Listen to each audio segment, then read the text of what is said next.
आप देख रहे हैं आजाद बोल इंडिया का हेडलाइंस शो। आज है 6 सितंबर 2025। मैं हूं आदिल खान आजाद। दुनिया के सबसे बड़े अखबारों और पोर्टल से चुनी गई कुछ बड़ी खबरों को आपके सामने रखेंगे जिन्होंने आज सुर्खियां बटोरी। इस शो में आज आप देखेंगे डोनाल्ड ट्रंप ने वेनेजुएला को धमकाया, कहा F-16 हमारे जहाजों के पास आए तो गिरा देंगे। धमकी के बाद वेनेजुएला ने फिर भेजे फाइटर जेट। अमेरिका और वेनेजुएला में छिड़ सकती है जंग। मदुरो ने किया ऐलान, अमेरिका का हमला हुआ तो हर शख्स उठाएगा हथियार। अमेरिका ने प्यूर्टो रिको भेजे F-35 फाइटर जेट। वेनेजुएला पर एयर स्ट्राइक की तैयारी। रूस और यूक्रेन जंग के 1290 दिन पूरे। रूस ने कब्जाया नया कस्बा, यूक्रेन ने ऑयल डिपो उड़ाए। इसराइल ने जारी की वार्निंग, कहा गजा सिटी फौरन करो खाली, होगा बड़ा हमला। यमन के हमले से समंदर का नक्शा बदला, इसराइल का कारोबार हुआ जख्मी।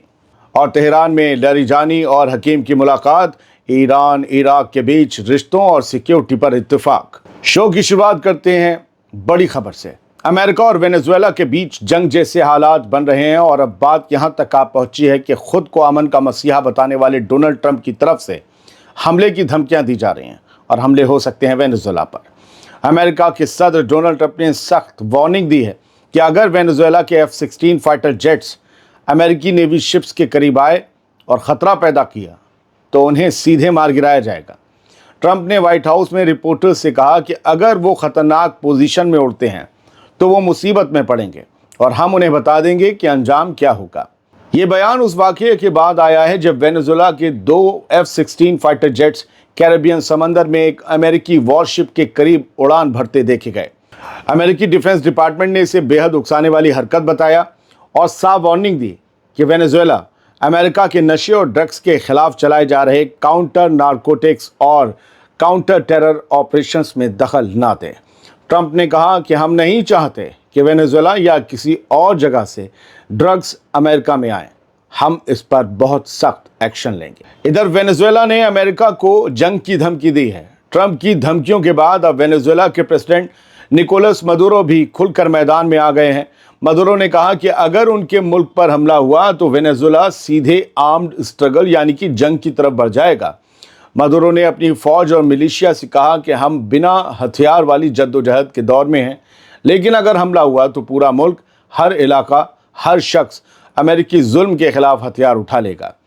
ये बयान उस वक्त आया है जब अमेरिका ने कैरेबियन समंदर में वॉरशिप्स तैनात कर दिए हैं और वेनेजुएला के F-16 जेट्स ने अमेरिकी नेवी के जहाज़ के ऊपर से उड़ान भरी। मदुरो ने बोलिवेरियन नेशनल मिलिशिया के एक्टिवेशन के दौरान ऐलान किया कि पूरे मुल्क को तैयार किया जा रहा है। ट्रेनिंग और रीट्रेनिंग के जरिए हर शहरी को डिफेंस के लिए तैयार किया जाएगा। उन्होंने ट्रंप से सीधा कहा, लैटिन अमेरिका और कैरेबियन में ताकत के दम पर रिजीम चेंज यानी तख्ता पलट का प्लान छोड़ दो और हमारी खुद मुख्तारी, अमन से जीने के हक और आज़ादी का एहतराम करो। ये जंग का माहौल नहीं है तो और क्या है। वेनेजुएला पर प्रेशर बढ़ाया जा रहा है। डोनाल्ड ट्रंप ने F-35 स्टेल्थ जेट्स भेज दिए हैं। अमेरिका ने अब एक और बड़ा कदम उठा लिया है। सदर डोनाल्ड ट्रंप ने हुक्म दिया है कि F-35 stealth fighter jets Puerto Rico में तैनात किए जाएंगे। प्यूर्टो रिको से वेनेजुएला की हवाई दूरी महज 927 से 954 किलोमीटर है। F-35 यहां से उड़ान भरकर कुछ ही मिनट्स में वेनेजुएला के आसमान पर पहुंच सकते हैं।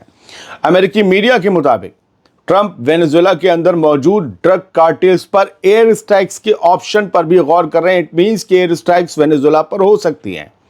अमेरिकी सोर्सेज के हवाले से खबर है कि 10 एडवांस्ड जेट्स प्यूर्टो रिको के एयरफील्ड पर पहुंचाए जा रहे हैं। ये ऑपरेशन लैटिन अमेरिका के ड्रग कार्टेल्स के खिलाफ होगा जिन्हें अमेरिका ने नार्को टेररिस्ट तंजीमें करार दिया है।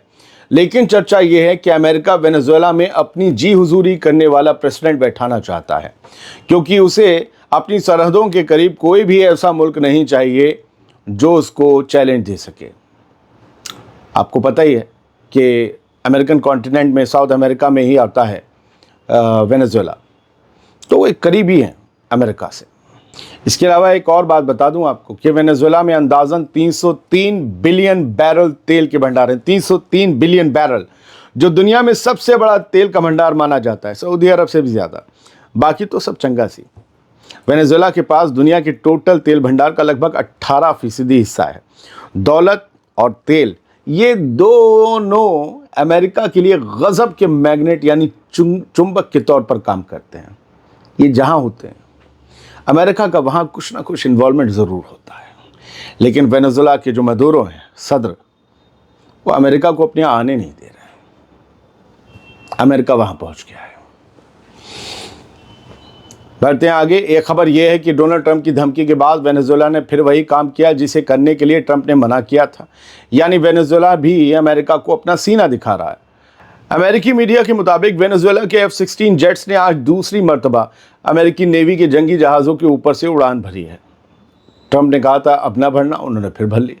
ये वाकया इंटरनेशनल वाटर्स में हुआ जहां अमेरिका का USS जेसन डनहम नाम का guided missile destroyer ship Venezuela के पास तैनात है। अमेरिकी डिफेंस डिपार्टमेंट ने कहा कि ये हरकत एक तरह का गेम ऑफ चिकन बन गई है। वेनेजुएला के फाइटर जेट्स हथियारों से लैस थे या नहीं ये साफ नहीं है, लेकिन अमेरिकी जहाज़ ने किसी टकराव से परहेज किया। याद रहे ट्रंप पहले ही कह चुके हैं कि अगर वेनेजुएला के जेट्स अमेरिकी फोर्सेस के लिए ख़तरा बने तो उन्हें मार गिराया जाएगा। अमेरिका का कहना है कि वेनेजुएला ये सब उसके काउंटर नार्कोटिक्स ऑपरेशंस को रोकने के लिए कर रहा है। रूस और यूक्रेन के दरमियान जारी जंग को 1290 दिन पूरे हो चुके हैं और इस दिन भी दोनों तरफ से बड़े हमले देखने को मिले। रूसी फोर्सेस ने डोनेट्स्क रीजन के मार्कोवे कस्बे पर कब्जा कर लिया है। ये जानकारी रूसी न्यूज़ एजेंसी टास ने डिफेंस मिनिस्ट्री के हवाले से दी। दूसरी तरफ यूक्रेन ने रूस की रायजान ऑयल रिफाइनरी और लुहांस्क रीजन में एक ऑयल डिपो को ड्रोन से निशाना बनाया। रायजान के मीडिया ने यह बताया कि मलबा एक इंडस्ट्रियल इंटरप्राइजेस के मैदान पर गिरा। एयर डिफेंस और इलेक्ट्रॉनिक वॉरफेयर सिस्टम ने 8 ड्रोन मार गिराए और कोई जानी नुकसान नहीं हुआ। उधर यूक्रेनी सदर व्लादिमीर ज़ेलेंस्की ने कहा है कि पोस्ट वॉर सिक्योरिटी यानी जंग के बाद की सिक्योरिटी गारंटी के तहत हजारों विदेशी फौजी यूक्रेन में तैनात किए जा सकते हैं, जिसका ऐलान हाल ही में फ्रांस के सदर एमैनुएल मैक्रों की अगुवाई में बना कोएलिशन ऑफ द विलिंग कर चुका है। इस पर रूस के सदर व्लादिमीर पुतिन ने साफ कर दिया कि अगर यूक्रेन में विदेशी फोर्सेस तैनात हुई तो रूस उन्हें लेजिटिमेट टारगेट्स मानेगा और उन पर हमला करेगा, फिर चाहे वो किसी भी मुल्क के सिपाही क्यों ना हो। अब खबर गजा की। इस्राएली फौज का नया हुक्म आ गया है, गजा सिटी खाली करो, बड़ा हमला होने वाला है। अब क्या बड़ा हमला होगा, यानी सब कुछ मटिया मेट करना है। इसराइल ने आज 6 सितंबर को गजा सिटी के तमाम लोगों को फौरन शहर छोड़ने का हुक्म दे दिया है।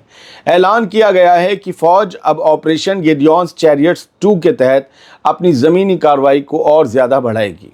IDF के फौजी तर्जुमान अविखाई अदराई ने सोशल मीडिया एक्स पर लिखा कि इसराइली फौज अलरिया रिहायशी बिल्डिंग और उसके आसपास लगे टेंट्स को निशाना बनाएगी।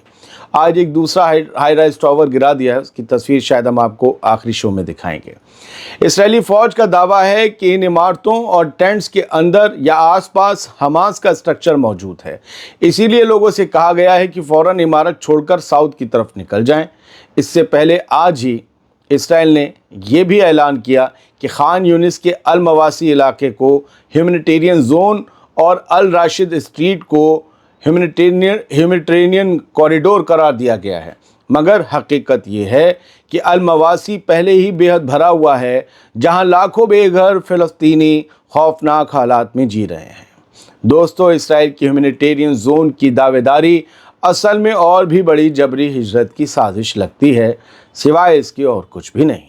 कतर और मिस्र ने इसराइली वज़ीर आज़म बेंजामिन नेतन्याहू के उन बयानों की सख्त मुखालफत की है जिनमें उसने फ़लस्तीनियों की जबरी हिजरत का जिक्र किया है और रफ़ा क्रॉसिंग से उन्हें बाहर निकालने की बात कही है। मिस्र की वज़ारत ख़ारजा ने अपने बयान में कहा कि नेतन्याहू का ये बयान दरअसल इलाके में तशद्दुद को और लंबा खींचने और बदअमनी को बरकरार रखने की एक और कोशिश है, ताकि गज़ा में इसराइली जुल्म और तशद्दुद का हिसाब ना देना पड़े। अब बात यमन की, हुथीस के कंट्रोल वाले यमन की। यमन के रेड सी में मिलिट्री ऑपरेशंस अब सिर्फ छोटे मोटे अटैक्स नहीं रहे, बल्कि एक कंप्लीट स्ट्रेटजी बन चुके हैं। एक ऐसी स्ट्रेटजी जो दुनिया की नेविगेशन रूल्स को बदल रही है और ज़ायनिस्ट एंटिटी को डिस्टर्ब कर रही है। हुथीस के कंट्रोल वाले अल मसीरा चैनल की एक रिपोर्ट के मुताबिक यमन ने अपने ऑपरेशंस की ज्योग्राफी को एक्सपेंड कर दिया है और अब नॉर्दर्न रेड सी भी टारगेट जोन में आ गया है। इस वजह से बड़ी बड़ी ग्लोबल शिपिंग कंपनीज जो इसराइल से डील करती थीं, उन्हें अपना रास्ता बदलना पड़ा है। ये साबित करता है कि यमन की स्ट्रेटजी अपने मकसद हासिल कर रही है। लॉयड्स लिस्ट, जो कि दुनिया की एक बड़ी मैरीटाइम शिपिंग मैगजीन है, उसने एनालिसिस में एक इंटरेस्टिंग पैराडॉक्स समझाया। इस मैगजीन के इस एनालिसिस के मुताबिक जिस दौर में इसराइल से जुड़े जहाज़ों पर हमले बढ़ गए हैं, उसी वक्त बाब अल मंदब स्ट्रेट से जुलाई के मुकाबले में शिप ट्रैफिक अगस्त में 10% बढ़ गया और ये 2024 के शुरू से लेकर अब तक का हाईएस्ट लेवल है। मैगजीन के मुताबिक ये इस बात की निशानी है कि ग्लोबल शिपिंग कंपनीज को यमनी हुथीस पर भरोसा है, वो उनसे घबरा नहीं रही।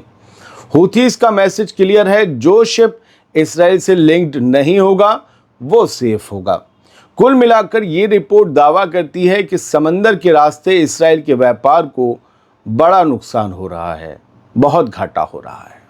अब खबर ईरान से, जहां तेहरान में एक अहम मुलाकात हुई है।